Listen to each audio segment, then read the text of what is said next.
Bonjour à vous, la saison du brocard approche et si vous n'avez pas encore chassé le brocard à l'arc, je vous le recommande, c'est vraiment une chasse qui est passionnante. Si vous avez déjà chassé au brocard à l'arc, peut-être essayez-vous d'améliorer votre matériel, vos techniques. Dans ces petites vidéos, l'objectif est de revoir un petit peu ce qui se passe aux États-Unis et de vous faire partager mes expériences à travers des petites vidéos à thème que vous pourrez regarder ou écouter depuis votre voiture. Je vais également vous mettre des liens dans la description qui vous permettront d'aller vous reporter à des vidéos de meilleure qualité avec vraiment des experts américains qui partagent leur savoir. Mais si l'anglais est un problème, au moins vous aurez mon avis sur ces points-là. Voilà, bonne vidéo à vous. Bon voilà, alors ça fait un petit moment que je voulais vous faire une petite vidéo sur le matériel de chasse à l'arc et puis discuter un petit peu des polémiques américaines sur les différents accessoires. Et donc voilà, on va s'y mettre aujourd'hui. Donc on va essayer de faire ça en plusieurs petites séries pour essayer de passer sur les différents accessoires. Aujourd'hui on va commencer par l'arc et les différents composants. Et après on viendra plus précisément sur quelques composants. Alors bon, là vous voyez j'enlève les protections, ça c'est parfois utile. J'aime bien pouvoir protéger la corde de l'arc, donc j'utilise ces protections là. Par contre il faut se méfier quand elles ont une sangle comme ceci, des fois ça glisse et mon arc est déjà tombé avec ça, donc c'est pas garanti. Ça c'est les protections que je préfère, elles sont simples et rapides. Donc la première chose qui saute aux yeux, c'est que les arcs ont différentes longueurs. On va se concentrer sur les arcs à poulie. Donc il y a des arcs de différentes tailles. Bon, celui-ci de centre poulie à centre poulie fait 34, donc il est plutôt dans les arcs plus longs. Celui-ci doit faire 31, voilà 31 pouces, et celui-ci doit faire 31 pouces. Il y en a également des qui font 28 pouces. Ça c'est une préférence personnelle et ça dépend un peu du type de chasse. Plus on a un arc qui est long, plus on a tendance à avoir quelque chose d'encombrant. Quand on a quelque chose de plus petit, on a quelque chose de plus maniable.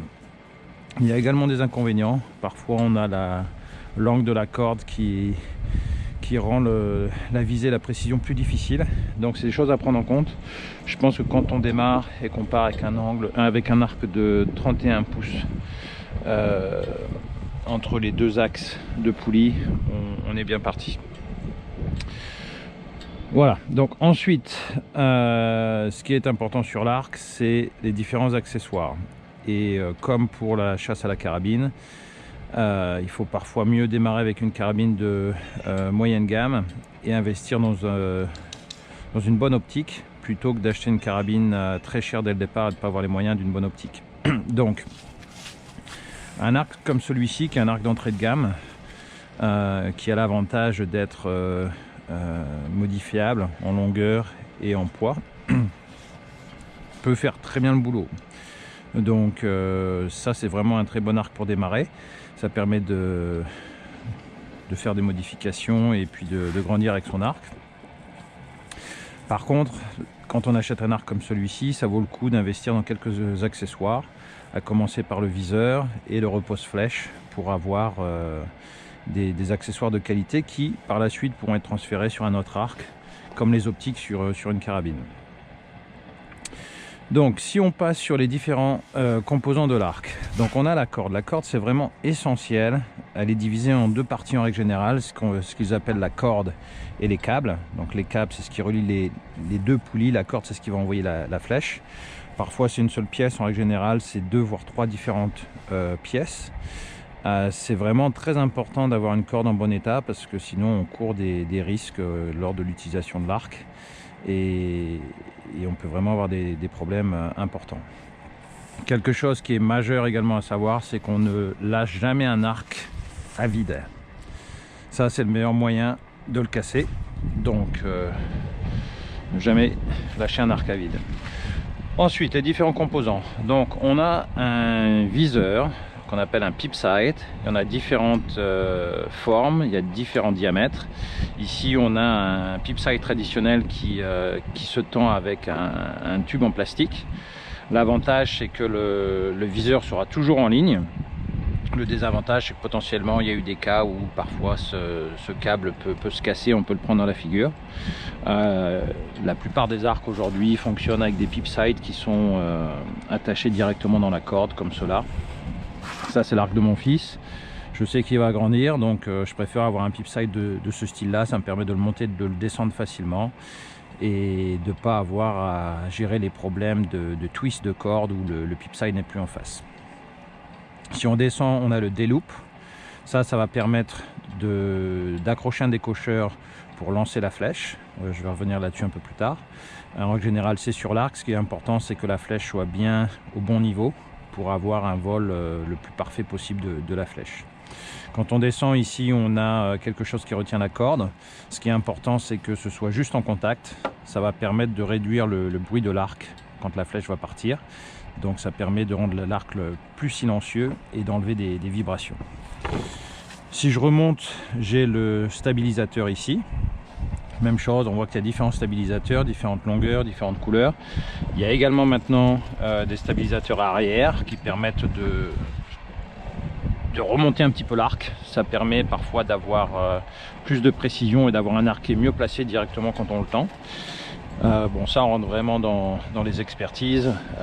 J'utilise pas ce genre de stabilisateur aujourd'hui parce que je suis pas toujours convaincu de l'intérêt des stabilisateurs, en tout cas dans ma pratique. Donc je vois pas une grande différence quand je tire, donc je n'utilise pas de stabilisateur arrière. Ensuite on a le repose flèche.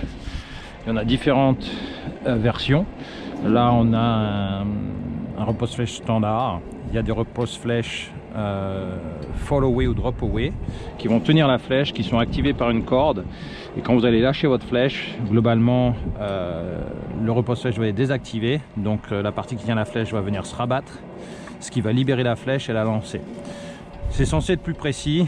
Ça a également des désavantages. On a une corde en plus, on est obligé de l'activer, il faut que ce soit parfaitement réglé. J'en ai utilisé, je suis revenu au mode standard parce que j'aime bien avoir quelque chose qui fonctionne tout de suite. Ensuite on a le viseur. Donc le viseur, ça va nous permettre de tirer à différentes distances. Pareil, différentes formes de viseurs. On a des viseurs multipoints comme celui-ci, des viseurs simple point comme celui-ci, et des viseurs multipoints comme celui-ci qui sont orientés de haut en bas, qui sont tenus de haut en bas, pardon, plutôt que sur la partie latérale. Je reviendrai là-dessus dans la partie viseur un peu plus tard. Et donc voilà, donc globalement si on fait le tour, après ce qu'on a un petit peu comme accessoire sur la corde, ce sont des silenceurs. Il y en a différentes formes, ce qu'ils appellent des queues de singe, des moustaches de chat, ce qui permettent de réduire les vibrations et le son quand on tire à l'arc. Et donc voilà, un accessoire supplémentaire qui est le décocheur. Ça c'est vraiment impératif pour le tir à l'arc à poulie. Ça va venir s'accrocher dans ce qu'on appelle le D-loop, et donc ça va nous permettre d'avoir un tir plus précis, puisqu'on va pouvoir fonctionner avec une gâchette comme sur une carabine au moment du largage de la flèche. Il y a également plusieurs types de décocheurs. Le plus commun, c'est un décocheur à poignée comme celui-ci. Ça marche bien. On reviendra également là-dessus dans une autre vidéo. Et donc ensuite, finalement, bien sûr, les flèches. Ça, ce serait une séquence à part entière parce qu'il y en a différentes. Il y a beaucoup de discussions sur les flèches, le poids des flèches actuellement. Donc on reviendra là-dessus dans une autre vidéo. Une chose que j'ai oublié également, c'est la dragonne, qui permet d'éviter que l'arc tombe quand on tire. C'est pas indispensable, mais c'est vrai que c'est agréable de tirer avec une dragonne, donc je recommande. En règle générale, ça vient avec l'arc. Voilà les deux autres points majeurs à avoir en tête pour son arc à poulie. C'est connaître son draw length, sa longueur de tension de l'arc, si je peux m'exprimer comme ça. Ça c'est vraiment important. Il y a une formule. En règle générale, ça c'est mesuré en pouces. Donc ce qu'il faut faire, c'est mesurer la distance entre vos deux majeurs, extrémités de majeur, quand vous avez vos bras tendus. Vous divisez ça par 2,5 et ça vous donne votre longueur. Et ensuite, il y a la puissance de tir qui est en règle générale en livres. Donc là, on a un petit peu de tout dans les arcs. L'avantage de ces arcs de débutants, c'est qu'on peut régler ça globalement 25 livres à 70 livres. Donc ça permet vraiment d'avoir un arc qui évolue. Je vous montrerai comment on règle ça, mais globalement c'est assez simple. Il faut tourner les boulons qui sont aux extrémités de l'arc. Ce qui compte, c'est d'avoir un arc suffisamment puissant pour la chasse, si vous voulez chasser avec, mais ne pas chercher un arc forcément super puissant. Il faut être à l'aise quand on le tend, il faut pouvoir le tendre facilement assis, il faut pouvoir le détendre si on ne fait pas de tir. Donc ça sert à rien de pousser à aller chercher des arcs de 80 ou 90 livres si on a vraiment beaucoup de difficultés à le tendre. Moi j'aime bien avoir des arcs qui vont jusqu'à 70 livres, ce qui me permet vraiment de chasser à tout, mais la plupart de mes arcs ne sont pas à fond, ils sont en général entre 60 et 65 livres, parce que ça me permet de tirer avec un confort qui me va bien. Voilà pour l'arc. La prochaine vidéo, on discutera du viseur et du repose-flèche.